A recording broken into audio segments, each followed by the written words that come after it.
Start करते हैं। अभी तक जो हम लोगों ने कोलिनर्जिक ड्रग्स के बारे में, पैरासिम्पथोमाइमेटिक्स के बारे में क्या पढ़ रखा है, एक ब्रीफ 1 मिनट में रिवाइज कर लें, फिर हम आज के टॉपिक पे स्टार्ट करते हैं। अभी तक हम लोगों ने पैरासिम्पथोमाइमेटिक ड्रग्स क्या हैं, किनको बोलते हैं, वो हम लोगों ने डिफाइन कर रखा है। उनका क्लासिफिकेशन पढ़ लिया है कि डायरेक्टली एक्टिंग, इनडायरेक्टली एक्टिंग और गैंग्लियोनिक स्टिमुलेंट्स 3 क्लासेस में हैं। और अभी हम लोग फिलहाल डायरेक्टली एक्टिंग पैरासिम्पथोमाइमेटिक एजेंट्स के बारे में पढ़ रहे हैं, जिसमें कोलिन एस्टर्स में हम लोगों ने लास्ट क्लास में कोलिन एस्टर्स के बारे में पढ़ रखा है। आज के क्लास में हम जो जितने नेचुरल अल्कलॉइड्स हैं उनके बारे में पढ़ेंगे। कोलिन एस्टर्स में स्टाइल कोलिन, मेथाकोलिन, कार्बाकोल, बेथिनकोल, इनके बारे में हमने डिटेल में पढ़ रखा है कि ये क्या है, इनके क्या फंक्शंस हैं और इनके क्या क्लिनिकल यूजेस हैं, और इनके फार्माकोलॉजी हम लोगों ने डिस्कस कर रखी। एक कंपैरिजन ये बताया था कि ये कोलिन एस्टर्स का अगर ऑल 4 का क्या कंपैरिजन है with respect to hydrolysis by acetylcholine esterase और ब्यूटाइलकोलिन एस्टरेज एंजाइम्स, उनके किसके निकोटिनिक किसके मस्कर्निक एक्शंस हैं और सेलेक्टिव एक्शंस कौन-कौन से ऑर्गन सिस्टम्स पे हैं, उनपे हम लोगों ने देखा था। और उनके थेरेप्यूटिक यूजेस हम लोगों ने डिस्कस किया था कि कौन सा किस कंडीशन में यूज करने का स्कोप बनता है। अब जो सेकंड क्लास है, फर्स्ट क्लास क्लासिफिकेशन में था कोलिन एस्टर्स, और सेकंड जो डायरेक्टली एक्टिंग एजेंट्स है उसमें फर्स्ट क्लास था कोलिन एस्टर्स, सेकंड क्लास है नेचुरल अल्कलॉइड्स। अब ये नेचुरल, अब ध्यान से सुनेंगे इसमें, और जो समझ में नहीं आएगा उस समय पॉइंट आउट करेंगे।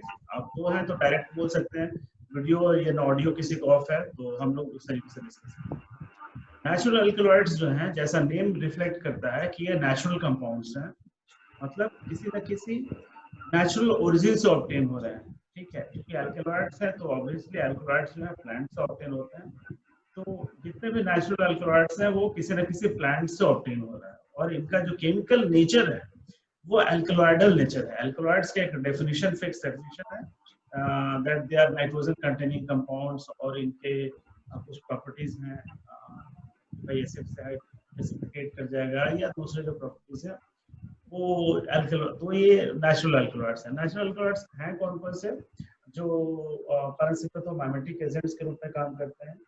तो जो सबसे पहला जो एजेंट है वो है पाइलोकार्पिन। अभी पाइलोकार्पिन क्या है? पाइलोकार्पिन एक नेचुरल अल्कलॉइड है जो कौन से प्लांट से ऑब्टेन होता है, किस प्लांट में होता है? तो कुछ ब्राजीलियन श्रब्स हैं। एक है पाइलोकार्पस स्पीशीज है, जो इसका स्पीशीज है पाइलोकार्पस जैबरैंडी और पाइलोकार्पस माइक्रोफिलस। इस प्लांट को आप नेट पे सर्च कर सकते हैं। नेट में अगर आप देखें तो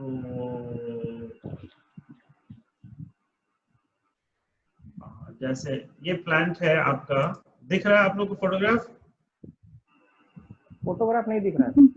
फोटोग्राफ नहीं दिख रहा है अभी? नहीं। जस्ट अ मोमेंट, अभी मैं फोटोग्राफ दिखाता हूँ आपको। Share screen.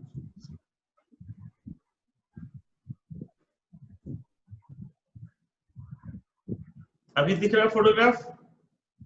Yes sir. Okay, एक जो फोटोग्राफ है ये पाइलोकार्पस स्पीशीज है, माइक्रोफिलस जैबरैंडी, जो स्पीशीज वेरिएशन से बहुत माइनर है। जो जीनस है पाइलोकार्पस इस टाइप का है। और इसके अलावा अगर और देखें,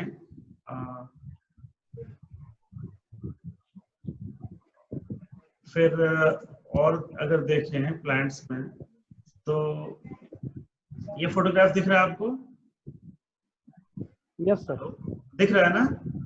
तो ये जो है वो, हाँ, ड्राइंग एक है, मतलब एक्चुअल पिक्चर नहीं है, ड्राइंग है जो पाइलोकार्पस के डिफरेंट लीव्स हैं, इसका स्टेम है, और इसका जो इन्फ्लोरेसेंस है, जो फूल इसका एक इन्फ्लोरेसेंस पैटर्न में है, इसके छोटे छोटे ऐसे।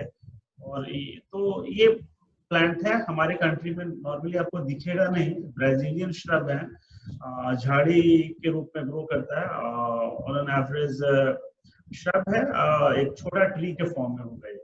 और इस प्लांट के जो लीव्स हैं, लीव्स में इसके जो इसकी जो प्रॉपर्टी है वो लीव्स में है। अब स्क्रीन शेयर पीपीटी दिखने लगा? Yes sir. ओके, तो ये जो है वो ये कौन सा प्लांट में कुछ ब्राजीलियन श्रब्स हैं, ब्राजील वहां पाया जाता है, पाइलोकार्पस जैबरैंडी और पाइलोकार्पस माइक्रोफिलस, इस दो प्लांट से ऑब्टेन होता है। तो इसका सोर्स आपको एग्जाम में पूछा जाएगा कि pilocarpine alkaloid is obtained from which plant. तो आपको नाम याद रखना होगा, पाइलोकार्पस जैबरैंडी और पाइलोकार्पस माइक्रोफिलस, ये दो स्पीशीज है, इससे ऑब्टेन होता है। सही है। अब इसके फार्माकोलॉजिकल प्रॉपर्टीज देखें। इस प्लांट के अगर लीव्स को आप खा लें, अगर चबा के खा लें, तो क्या इससे आपको क्या फार्माकोलॉजिकल प्रॉपर्टी होगी? तो जो पाइलोकार्पिन एल्कलॉइड है वो आप स्टोमक में जब रिलीज होगा, एब्जॉर्ब होगा, तो इसके प्रोमिनेंट मस्कर्निक एक्शंस हैं। मस्कर्निक एक्शंस, एस्टाइलकोलिन के मस्कर्निक एक्शंस क्या क्या हैं? श्रुति, एस्टाइलकोलिन का कोई एक मस्कर्निक एक्शन बताइए। एस्टाइलकोलिन, अगर एस्टाइलकोलिन के कौन कौन से मस्कर्निक रिसेप्टर्स हैं? M1, M2, M3। Right, okay, very good. अब M2 रिसेप्टर कहाँ पे होता है विजय? M2 रिसेप्टर सर वो हार्ट में शायद होता है सर, नहीं मसल्स में होता है सर। नहीं, हार्ट में होता है, कार्डियक मसल में होता है M2 रिसेप्टर, आपने सही बताया था। अब अगर एस्टाइलकोलिन एक्ट करेगा और M2 रिसेप्टर एक्टिवेट होता है, तो हार्ट की एक्टिविटी बढ़ेगी या घटेगी?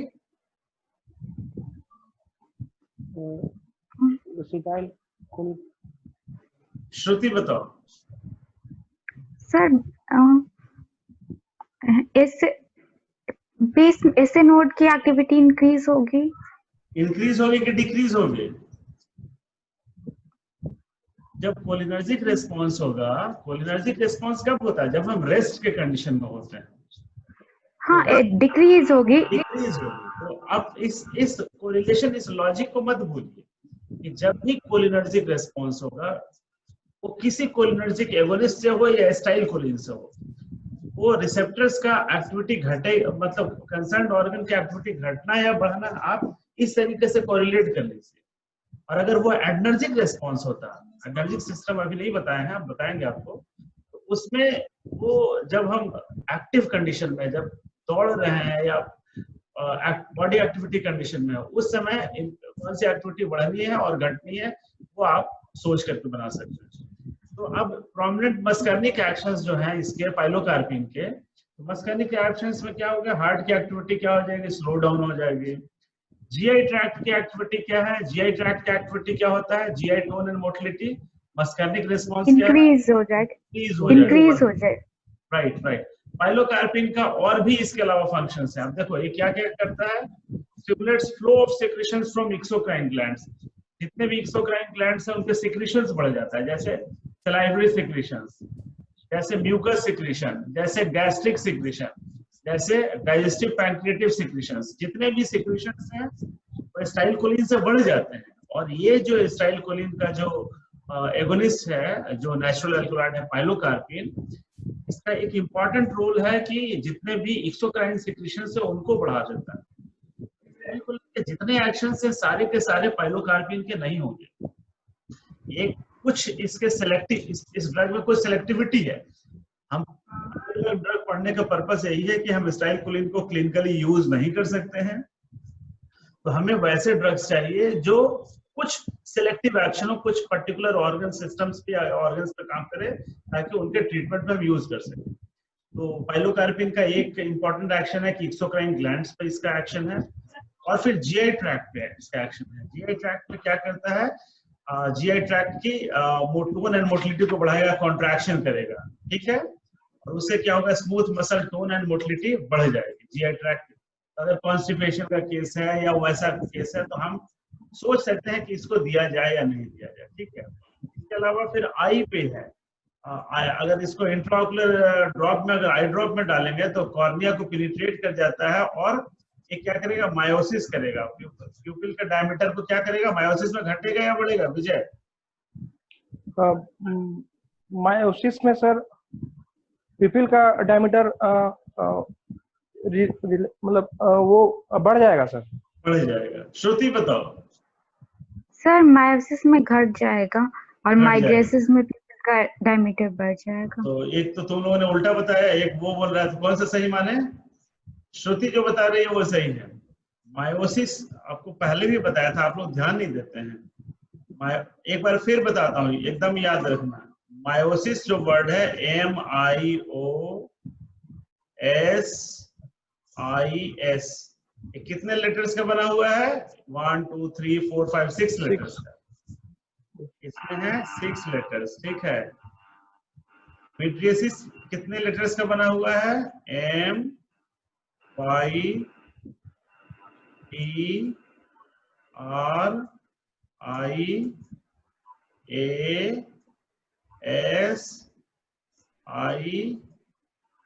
कितने लेटर्स का बना हुआ है ये? 1 2 3 4 5 6 7 8 9 लेटर्स का है। किसमें लेटर ज्यादा है? मिड्रेसिस में या मायोसिस में? मिड्रेसिस में। लार्जर द वर्ड, जो शब्द जितना बड़ा होगा उसका प्यूपिलरी डायमीटर उतना ही ज्यादा बढ़ाएगा, और जो छोटा होगा वो कम करेगा। इस तरीके से याद रख सकते हैं आप लोग। यस। मायोसिस में छोटा होगा, मिड्रेसिस में बड़ा होगा। आप लोग ये बेसिक गलती मत कीजिए, नहीं तो फिर आगे मुश्किल पड़ेगा। तो ये क्या है कि पाइलोकार्पिन जो है वो मायोसिस इंड्यूस करता है और प्यूपिलरी डायमीटर को कम करेगा, और इसके साथ साथ जो है आई बॉल के जो सिलियरी मसल्स हैं उनको कॉन्ट्रैक्ट करेगा। इसकी वजह से आई बॉल पे प्रेशर पड़ेगा और आई बॉल का जो एक्वस ह्यूमर है वो बाहर निकलेगा। इससे क्या होगा? आई बॉल का इंट्राऑक्युलर टेंशन जो है ना वो रिड्यूस होगा, बढ़ जाए। तो एक डिजीज कंडीशन होता है जिसमें इंट्राऑक्युलर टेंशन बहुत बढ़ा हुआ रहता है। कौन सी बीमारी है? उसमें ये सर डिजीज का नाम क्या है? डिजीज का नाम सर ये श्रुति आइडिया है कुछ? Ophthalmic goitre sir. उसको बोलते हैं ग्लाउकोमा, बोलते हैं उस डिजीज को ग्लाउकोमा। ग्लूकोमा तो बहुत सारा, ग्लूकोमा नहीं, ग्लाउकोमा, ठीक है। तो इस डिजीज जिसको है परेशानी, इमेजिन कर सकते हो इंट्राऑक्युलर टेंशन बढ़ा हुआ रहेगा तो क्या पेन फील होगा और बंदा कितना कंफर्टेबल इनकंफर्टेबल फील करेगा, आप समझ सकते हैं। तो ये अगर आई ड्रॉप में अगर डालें तो थोड़ी देर के बाद उसका इंट्राऑक्युलर टेंशन रिड्यूस हो जाएगा, उसको रिलीफ मिलेगा। तो ग्लाउकोमा के ट्रीटमेंट में पाइलोकार्पिन को यूज करते हैं। याद रहेगा इतना? yes. इस ड्रग के बारे में, पाइलोकार्पिन के बारे में कुछ छोटी छोटी बहुत इंपॉर्टेंट बातें आपको बताइए। पहला ये कि ये पाइलोकार्पिन जो है वो ग्लाउकोमा के ट्रीटमेंट में यूज कर रहे हैं। पाइलोकार्पिन जो है वो सिक्रीशन, एक्सोक्राइन सिक्रीशंस को बढ़ा सकता है, जीआई टोन एंड मोटिलिटी को बढ़ाता है। हार्ट आदि वाले पे बहुत ज्यादा M2 पे इसका रिसेप्टर पे रोल नहीं है, ठीक है। आगे चले नेचुरल एल्कोहॉल्स में। नेक्स्ट जो है वो है अभी नेक्स्ट है एरेकोलिन। ये पाइलोकार्पिन के बारे में क्लियर है, समझ में आ गया? एरेकोलिन चले। एरेकोलिन जो एल्कलॉइड है वो एक, जैसे यहाँ नाम लिखा हुआ है कि बीटल नट। बीटल नट क्या होता है ये बताएगा, विजय बताएगा। सुपारी जो हम खाते हैं, कसैली जो खाते हैं, यस, उसका जो सीड है वो सीड ही है कसैली। तो उसमें से वो ये जो प्लांट का नाम है वो बीटल पाम जो है, प्लांट का नाम है अरेका कैटाचू, ठीक है। इस प्लांट में वो जो एल्कलॉइड है वो है एरेकोलिन। कसैली खाने के बाद क्या फीलिंग होती है? सलाइवेशन बढ़ जाता है ना? कसैली अगर मुंह में ले तो सलाइवरी सेक्रेशन बढ़ जाता है कि नहीं? तो अब इसका एरेकोलिन का फार्माकोलॉजिकल एक्शन देखें। मेनली इसका मस्कर्निक एक्शन है, लेकिन साथ साथ निकोटिनिक एक्शन भी है, जबकि पाइलोकार्पिन का सिर्फ मस्कर्निक एक्शन था। एक डिफरेंस है दोनों में। फिर अब क्या है कि अगर निकोटिनिक एक्शन होने की वजह से हमारे स्केलेटल मसल्स को भी कॉन्ट्रैक्शन करता है, टोन एंड मोटिलिटी बढ़ाता है, लेकिन बहुत क्लिनिकल यूज वहां पे नहीं है। पाइलोकार्पिन की तरह जो है इसका भी स्कोप ऑफ एक्टिविटी है। पाइलोकार्पिन को जिस चीज में आप यूज कर रहे थे आप इसको भी यूज कर सकते हो, लेकिन ये मोर पोटेंट है, उससे पोटेंसी इसकी ज्यादा है एरेकोलिन की। तो एरेकोलिन जो है वो यहाँ पे ब्लू लाइन में लिखा हुआ देखिए, increase flow of saliva occurring with in 5 minutes following a subcutaneous injection and lasting for an hour is particularly noticeable।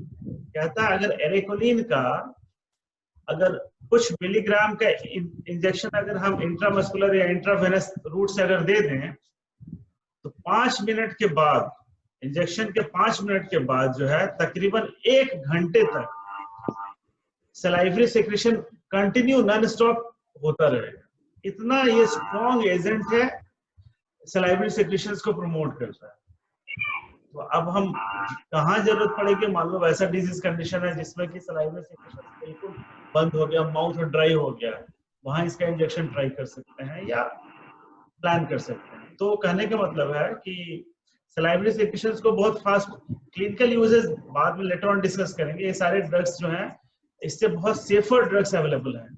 तो ये सारे ड्रग्स रिस्की हैं कि यूज करेंगे तो जब आज के ट्रीटमेंट में हमारे पास क्या इंपॉर्टेंट कंसर्न है कि जो भी ड्रग है वो क्लिनिकली सेफ होना चाहिए, कोई साइड इफेक्ट नहीं होना चाहिए। तो अभी इनिशियल डिस्कशंस हैं, आगे इससे बेटर ड्रग्स आपको मिलेंगे।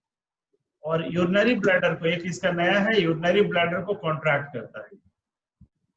तो अब कैसैली, अगर जो लोग कंटिन्यूअस कैसैली खा रहे हैं, बहुत सारे लोग हैं जो पान के शौकीन होते हैं या कैसैली सुपारी खाते हैं, तो उससे क्या होगा कि ये कैसैली जो है जीआई ट्रैक्ट, डाइजेस्टिव ट्रैक्ट की में टोन एंड मोटिलिटी को भी बढ़ाता है। जीआई ट्रैक्ट की टोन एंड मोटिलिटी को इंक्रीज करता है। तो जो हमेशा कैसैली खा रहा है उसका सलाइवरी सेक्रेशन एक तो ज्यादा होगा, दूसरा क्या होगा कि जीआई ट्रैक्ट की टोन एंड मोटिलिटी हमेशा के लिए बढ़ी रहेगी।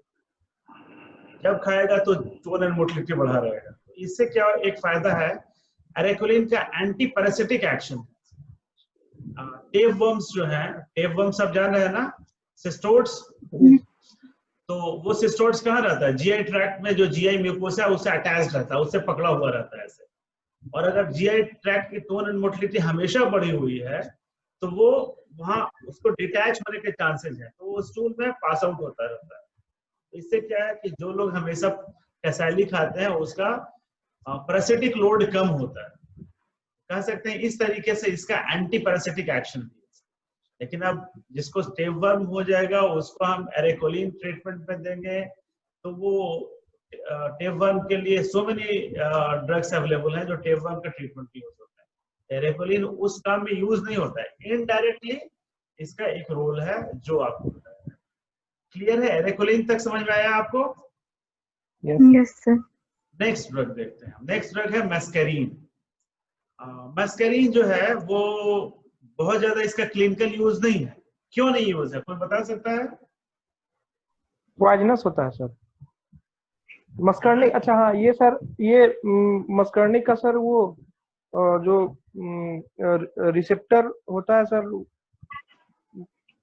हम बताइए। मैंने स्क्रीन को वाइट कर दिया, आपको स्क्रीन दिख रहा है क्या? नहीं सर, स्क्रीन वाइट कर दिया है। आप बताइए। मस्करीन जो है वो क्लिनिकली यूज नहीं कर सकते हैं, जैसे एस्टाइलकोलिन को नहीं यूज कर सकते। कोई आंसर बताएगा क्यों नहीं मस्करीन को क्लिनिकली यूज कर सकते? सर क्योंकि उसका वाइड रेंज ऑफ एक्शन होता है। यस, वो ऑल मस्करनिक रिसेप्टर का जो है वो एगोनिस्ट है, सारे को एक्टिवेट कर देगा, M1, M2, M3 सारे को।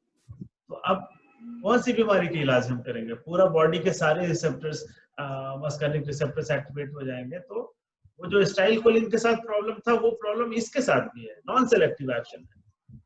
तो नॉर्मली जो है वो एस्टाइलकोलिन को तो हम यूज नहीं करते हैं दो वजहों से। एक नॉन सेलेक्टिव है और इसका ब्रीफ ड्यूरेशन ऑफ एक्शन है। और ये जो प्लांट से ऑब्टेन होता है मस्करीन जो है, जो प्लांट का नाम है अमेनिटा मस्कैरिया, एक मशरूम प्लांट है। आपको पिक्चर, इसका पिक्चर दिखाया पहले आप लोगों को? इस प्लांट को देखा है अमेनिटा मस्कैरिया को? नहीं सर। दिखाता हूँ, अभी गूगल सर्च करके देखते हैं।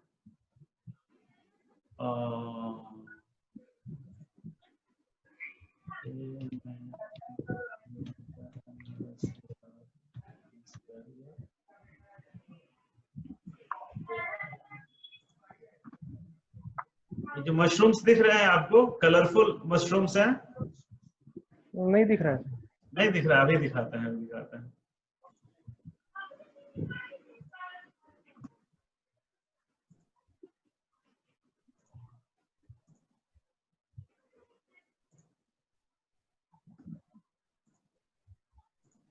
अब दिख रहा है आपको? अभी दिख रहा है विजय? यस। ये जो वेब पेज है, ये पिक्चर दिख रहा है, ये वाला जहां कर्सर घूम रहा है, यस। ये प्लांट है अमेरिका मस्कैरिया, मशरूम प्लांट। तो अब क्या है, जितने मशरूम्स होते हैं वो खाने योग्य एडिबल नहीं होते हैं। बहुत सारे जो आपका जो कल्चर करके टिश्यू कल्चर से आपको जो व्हाइट वैरायटी आप खा रहे हो वही एडिबल है। और जितने भी गोबर छत्ते कलरफुल कलर्ड जो आपके रेनी सीजन के बाद निकलते हैं ना, सब खाने का रिस्क नहीं लीजिए, बहुत सारे उसमें पॉइजनस होते हैं। और ये जो अमेरिका मस्करिया हाईली पॉइजनस है। अगर इसका एक गोबर छत्ता का सब्जी बना के खा लिया ना, तो क्या हो सकता है प्रॉब्लम? हार्ट की एक्टिविटी स्लो डाउन हो जाएगी, मस्कर्निक रेस्पॉन्स, जीआई ट्रैक्ट का एक्टिविटी बहुत ज्यादा बढ़ जाएगा, डायरिया डिसेंट्री होने लगेगी। तो सोच लो क्या है, प्यूपिल उसका मायोसिस होने लगेगा। आप सारे मस्कर्निक सिम्टम्स इमेजिन कीजिए, सारे के सारे शुरू हो जाए। और अगर ज्यादा सब्जी खा लिया तो डेथ भी हो सकती है। इसीलिए ये एडिबल नहीं है, पॉइजनस प्लांट है। ठीक है, अब इसके आगे देखें तो इसके बारे में देख रहे थे कि मस्करीन जो है, स्लाइड अब दिखने लगा? यस। ओके, तो मस्करीन जो है अमेरिका मस्कैरिया इस प्लांट से ऑब्टेन होता है। और इसका सिर्फ और सिर्फ जो है ओनली मस्कर्निक एक्शन है, no nicotinic action, only muscarinic action. ठीक है, और it is not used therapeutically, यहाँ नॉट लिखा हुआ है। इसको क्लिनिकली या ट्रीटमेंट में तो हम यूज बिल्कुल नहीं कर सकते, क्योंकि ये पॉइजनस नेचर का है, टॉक्सिकोलॉजिकल इंपॉर्टेंस का है।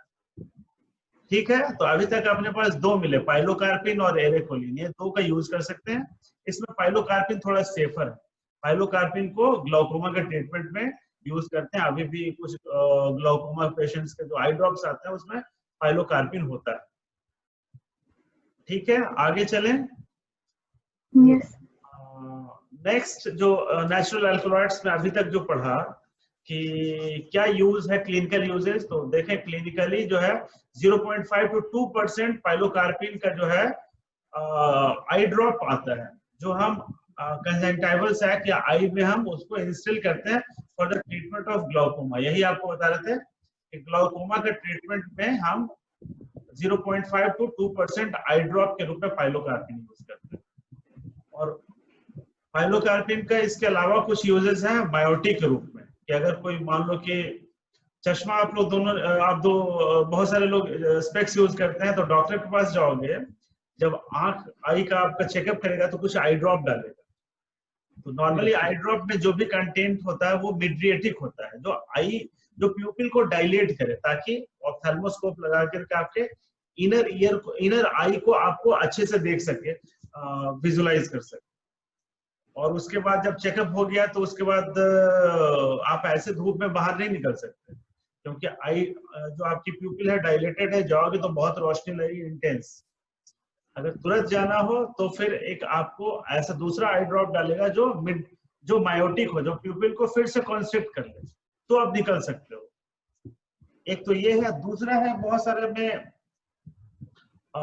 आई बॉल में कुछ एडहेजन्स हो जाते हैं। एडहेजन्स कहने का मतलब है कि आई बॉल के जो लेयर्स है अगर चिपक जाए तो प्यूपिल का कॉन्ट्रैक्शन रिलैक्सेशन नॉर्मल नहीं हो रहा है, तो ट्रीटमेंट में डॉक्टर जो है पहले कहता है कि सुबह में एक मिड्रिएटिक ड्रग डालो जो आई बॉल को डायलेट करे, और शाम में जो है मायोटिक ड्रग डालो जो आई बॉल को प्यूपिल को कॉन्ट्रैक्ट करे। तो मिड्रिएटिक और मायोटिक का अल्टरनेट यूजेस करने से वो जो एडहेजन्स हैं वो फ्री हो जाते हैं। उसके तो क्या लिखा, other uses of pilocarpine are as a miotic, क्योंकि ये प्यूपिल को कंस्ट्रिक्ट करता है, प्यूपिल छोटा करता है, टू कॉन्टरैक्ट मिड्रिएटिक्स को काउंटर करने के लिए या उसको रिवर्स करने के लिए ये यूज करें। After they have been used for testing refraction and to prevent और break adhesions of iris with lens और cornea by altering it with mydriatics. जो आपको समझाया ना वही लैंग्वेज में लिखा होगा। क्लियर है इतना तक श्रुति और विजय? Yes sir.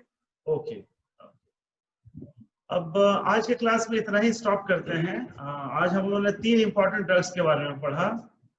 नेचुरल अल्कलॉइड्स में हम लोगों ने पढ़ा पाइलोकार्पिन क्या होता है, हमने देखा एरेकोलिन क्या है और मेस्करीन क्या है। इन तीनों के बारे में आप लोगों ने पढ़ा और उसका क्लिनिकल यूजेस पढ़ा। अगले क्लास में हम लोग कोलिन एस्ट्रेज इनहिबिटर्स, अभी जो है हम लोगों ने जो पैरासिम्पथोमाइमेटिक ड्रग्स का क्लासिफिकेशन पढ़ा था, उसमें हम लोगों ने डायरेक्टली एक्टिंग एजेंट्स में कोलिन एस्टर्स पढ़ लिया और नेचुरल अल्कलॉइड्स पढ़ लिया। ठीक है, अब ये दूसरा वाला कैटेगरी पढ़ेंगे, इनडायरेक्टली एक्टिंग एजेंट्स जो हैं, इसमें कौन कौन से हैं। इसमें देखो, एक है reversible anti choline esterase agents है और एक है irreversible anti choline esterase agents है। आपको बताया था कि इनडायरेक्टली एक्टिंग जो एजेंट्स हैं, इनडायरेक्टली 5 मिनट टाइम बचा हुआ, देखते हैं 5 मिनट में कुछ डिस्कशन ब्रीफ बताएं। इनडायरेक्टली एक्टिंग एजेंट्स का जो नॉर्मल मैकेनिज्म ऑफ एक्शन जो है वो कैसे वो इनडायरेक्टली काम करते हैं। कहने का मतलब है कि कोलिनर्जिक रिसेप्टर्स पे वो डायरेक्टली अटैच नहीं कर सकता। ठीक है, वो जब भी करेगा इनडायरेक्टली एक्ट करेगा। इनडायरेक्टली कैसे एक्ट करेगा भाई? तो या तो कुछ वैसा करे जिससे एसिटाइलकोलिन का सिंथेसिस प्रमोट हो जाए, या एसिटाइलकोलिन का रिलीज प्रमोट हो जाए, या एसिटाइलकोलिन का ब्रेकडाउन स्लो हो जाए। कुछ वैसा करे जिससे एसिटाइलकोलिन का एक्युमुलेशन बढ़ने लगे बॉडी में, और वो एसिटाइलकोलिन कोलिनर्जिक रिसेप्टर पे जाके बाइंड करे तो कोलिनर्जिक रिस्पांस होगा। लेकिन वो इनडायरेक्ट एक्शन होगा क्योंकि डायरेक्टली कोलिनर्जिक रिसेप्टर पे जाके अटैच नहीं करना। तो ये जो कोलिन इनडायरेक्टली एक्टिंग एजेंट्स हैं वो कोलिन एस्ट्रेज इनहिबिटर्स हैं। तो एसिटाइलकोलिन एस्ट्रेज एंजाइम है, उसके इनहिबिटर्स हैं, उसके एंटागोनिस्ट हैं। श्रुति समझ रही हो एंटागोनिस्ट या इनहिबिटर क्या हुआ विजय? Yes sir. एंजाइम को इनहिबिट कर देगा, उस एंजाइम को ब्लॉक कर देगा ताकि वो एसिटाइलकोलिन एस्ट्रेज एंजाइम का सबस्ट्रेट क्या है विजय? एसिटाइलकोलिन एस्ट्रेज एंजाइम जो है उसका, हर एक एंजाइम का एक सबस्ट्रेट होता है ना? Yes sir. क्या है उसका सबस्ट्रेट? अगर नहीं बताओगे तो फिर मैं समझ लूंगा कि जो मैंने पढ़ाया कुछ नहीं समझ में आया आप लोगों को।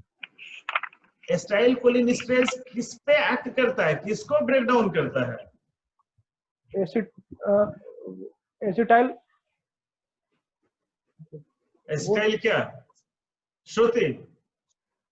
सर एसिटाइलकोलिन एसिटाइलकोलिन पे एक्ट करता है और उसको एसिटाइलकोलिन एस्ट्रेज जो है एंजाइम है, एसिटाइलकोलिन जो है वो सबस्ट्रेट है। वेरी सिंपल है कि नहीं? तो एसिटाइलकोलिन एस्ट्रेज इनहिबिटर्स जो हैं, जब इनहिबिट हो जाएगा तो अपने सबस्ट्रेट पे एक्ट नहीं करेगा, एसिटाइलकोलिन को ब्रेक डाउन नहीं कर पाएगा। जैसे कैंची है, कैंची से हम कपड़ा काटने का काम करते हैं। कैंची को मैंने सील बंद कर दिया तो आप काट नहीं पाओगे, कट नहीं कर पाओगे बंद करने के बाद। अब फ्री है तो वो कट करने का काम करेगा। तो एंजाइम इनहिबिट हो जाता है, उसका कुछ ना कुछ वैसा मॉडिफिकेशन हो जाएगा कि वो एक्टिव नहीं रहेगा। अब 2 तरीके के एजेंट्स हैं, या तो रिवर्सिबली इनहिबिट करें, थोड़ी देर के लिए 2-4 घंटे के लिए इनहिबिट करें, जब वो 2-4 घंटे के बाद इनहिबिशन फ्री हो जाएगा तो फिर एक्ट करना शुरू करेगा, ब्रेक डाउन करना शुरू करेगा। और दूसरा है irreversible inhibition, permanently life time inhibited रहे। तो इसका जो है एसिटाइलकोलिन एस्ट्रेज एंजाइम का जो है, आप देखिए कि क्या इसका स्ट्रक्चर है। ये है एसिटाइलकोलिन एस्ट्रेज एंजाइम और इसका स्ट्रक्चर ये है इसका एंजाइम, ये एंजाइम का स्ट्रक्चर है। इस एंजाइम में 2 ग्रुप होता है। पहला साइट का नाम है, 2 एक्टिव साइट है इस एंजाइम में, एक है एनाइनिक साइट जो निगेटिवली चार्ज होता है, ठीक है, और दूसरा है स्टैटिक साइट। स्टैटिक साइट मतलब यहाँ पे एस्टर बॉन्ड है, यहाँ पे ये जो है एस्टर बॉन्ड होगा, कोई एस्टर फॉर्म करेगा इसमें, ठीक है। तो 2 साइट है, एक है स्टैटिक साइट, एक एनाइनिक साइट। नाम याद रहेगा। एसिटाइलकोलिन एस्ट्रेज एंजाइम के 2 एक्टिव साइट्स हैं, ठीक है। एक्टिव साइट मतलब जहां से वो इनहिबिट हो सके या जहां से वो एसिटाइल कोलिन को ब्रेक डाउन कर सके। इनके दो एक्टिव साइट हैं, एक है एनायनिक साइट, दूसरा है स्टैटिक साइट। अब एनायनिक साइट के बारे में देखो, एनायनिक साइट क्या है। तो एनायनिक साइट जो है वो एक्टिव रीजन जो है एसिटाइल कोलिन एस्ट्रेज का जो है, इसमें जो अमाइनो एसिड एनायनिक साइट में जो मेन अमाइनो एसिड है वो है ट्रिप्टोफैन। ठीक है, याद रहेगा। अगर हम ऑब्जेक्टिव में आपसे पूछें कि एसिटाइल कोलिन एस्ट्रेज एंजाइम के एनायनिक साइट में कौन सा अमाइनो एसिड मोस्ट इंपॉर्टेंट होता है, तो वो है ट्रिप्टोफैन। ठीक है। अब स्टैटिक साइट, यहाँ पे तीन अमाइनो एसिड है, एक है सेरीन है, एक है ग्लूटामेट है, एक हिस्टिडीन है। यहाँ पे तीन एंजाइम्स इंपॉर्टेंट है।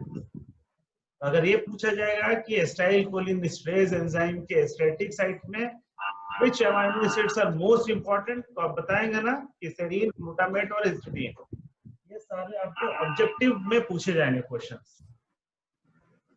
ऑब्जेक्टिव के जो क्वेश्चंस होंगे वो टाइम टू टाइम मैं बताता जाता हूँ, आप नोट भी कर सकते हैं पेपर पे कि फिर ये है। तो ये एंजाइम का आपको मोटा मोटी स्ट्रक्चर बताया कि एंजाइम ये इसका आउटले है, एंजाइम का स्ट्रक्चर है, और इसमें दो इंपॉर्टेंट साइट्स है, एनायनिक और स्टैटिक साइट। अब क्या है कि एसिटाइल कोलिन कैसे ब्रेक डाउन होता है एसिटाइल कोलिन एस्ट्रेज एंजाइम से। तो ये है एसिटाइल कोलिन एस्ट्रेज एंजाइम, ये है आपका एनायनिक साइट, और ये है स्टैटिक साइट। ये जो साइट है स्टैटिक साइट है, जहां अभी कलर बना रहे हैं, दिख रहा है ना। और ये वाला जो साइट है वो है एनायनिक साइट। अब क्या है कि यहाँ पे एसिटाइल, और ये जो स्ट्रक्चर आप देख रहे हो ये एसिटाइल कोलिन का स्ट्रक्चर है। अब इसको उठा के इस पे फिट करो, इसको उठा के यहाँ फिट किया, देखो इसका जो ये वाला CH3 ग्रुप है, CH3 ग्रुप है, यहाँ पे लॉक हो जाएगा, यहाँ दोनों पे। और ये जो पॉजिटिवली चार्ज है ये निगेटिवली चार्ज से हाइड्रोजन बॉन्ड से यहाँ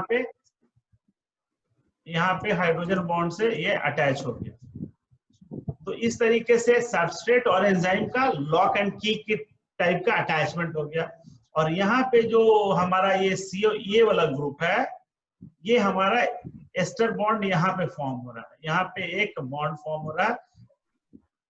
तो कहने का मतलब है कि एसिटाइल कोलिन जो सबस्ट्रेट है और एसिटाइल कोलिन एस्ट्रेज जो एंजाइम है, दोनों साइड्स पे पकड़ करके एसिटाइल कोलिन को ब्रेक डाउन करता है। अभी लॉक होने के बाद सेकंड में क्या होगा, यहाँ से जो है हाइड्रोलिसिस हो जाएगी, यहाँ से कट जाएगा, यहाँ से देखो, यहाँ से इतना पार्ट अलग हो गया और इतना पार्ट अलग हो गया। फिर थोड़ी देर बाद एक मॉलिक्यूल वाटर आएगा, अब वो क्या करेगा, इसको भी अलग कर लेगा। ये वाला जो पार्ट, ये तो अलग हो ही गया। ये जो पार्ट है, ये क्या पार्ट है, इसका नाम है कोलिन नाम है। ठीक है, ये है CHOLINE, ये है कोलिन है। और ये है, इसमें है वाटर मॉलिक्यूल ला करके ये हो गया, क्या हुआ, CH3COH एसिटिक एसिड। ये एसिटिक, पहले कोलिन फ्री हो गया और एसिटिक एसिड फ्री हो गया। और ये एंजाइम फिर से रेडी है for hydrolysis by the second enzyme. Okay, तो अभी हम लोगों ने देखा कि ये एंजाइम जो है वो किस टाइप से acetyl choline esterase enzyme acetyl choline से अटैच होता है। और अटैच होने के बाद आप देख सकते हो कि इस टाइप से कॉम्प्लेक्स फॉर्म हो गया, enzyme acetyl choline complex form हुआ।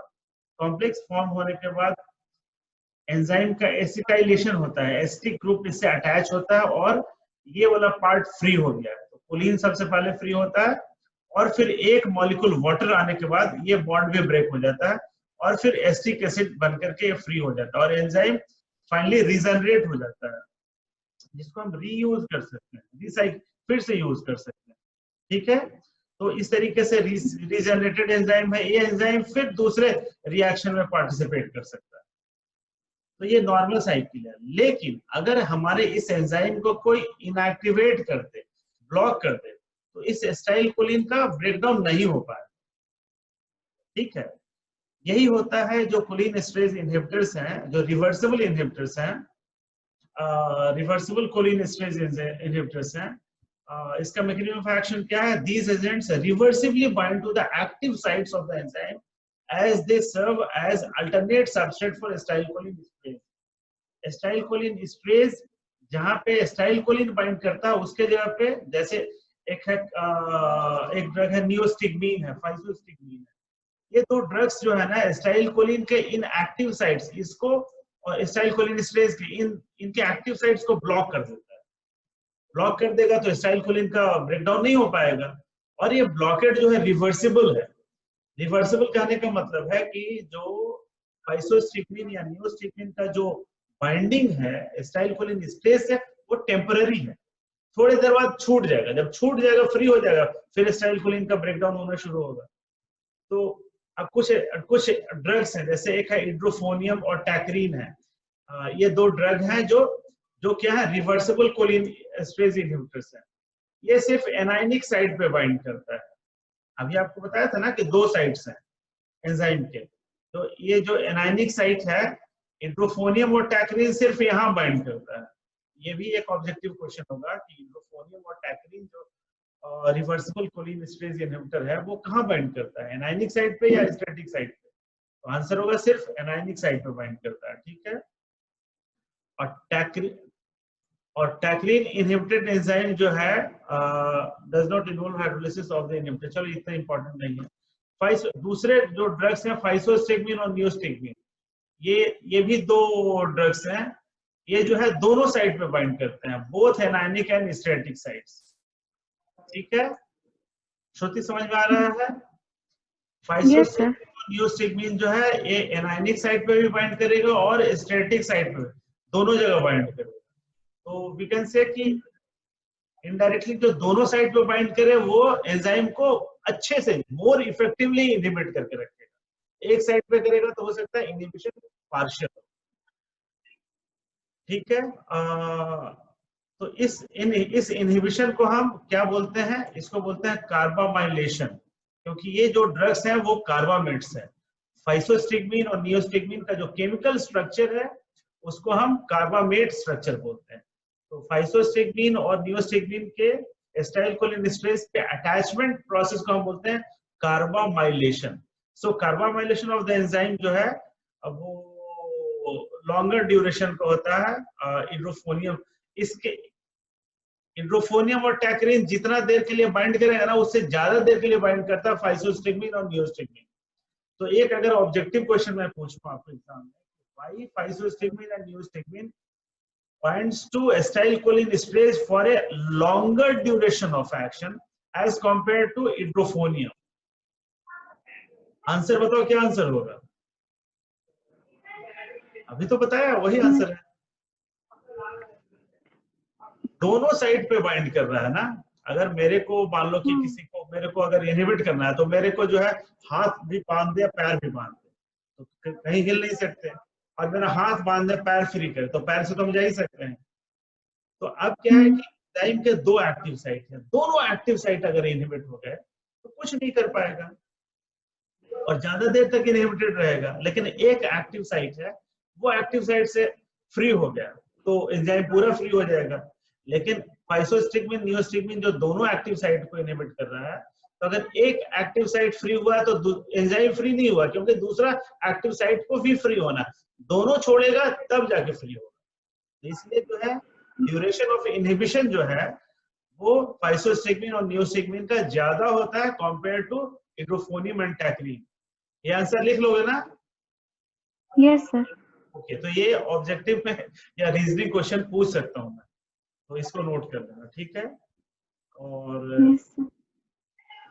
तो इसके अलावा अब ये जो ड्रग्स हैं रिवर्सिबल कोलिन एस्ट्रेज जो ड्रग्स हैं, एक ड्रग है फाइसोस्टिग्मीन और नियोस्टिग्मीन बताया। फाइसोस्टिग्मीन कंटिन्यू करें या ज्यादा हो रहा है तो नेक्स्ट क्लास कर सकते हैं सर।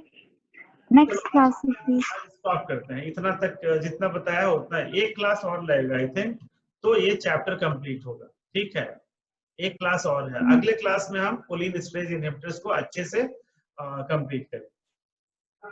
ठीक है, आज के लिए इतना ही करते हैं। कुछ और पूछना है तुम्हें या कहीं कुछ डाउट है तो बता सकते हैं। हाँ सर, कुछ डाउट नहीं है। चलो ठीक है, ओके।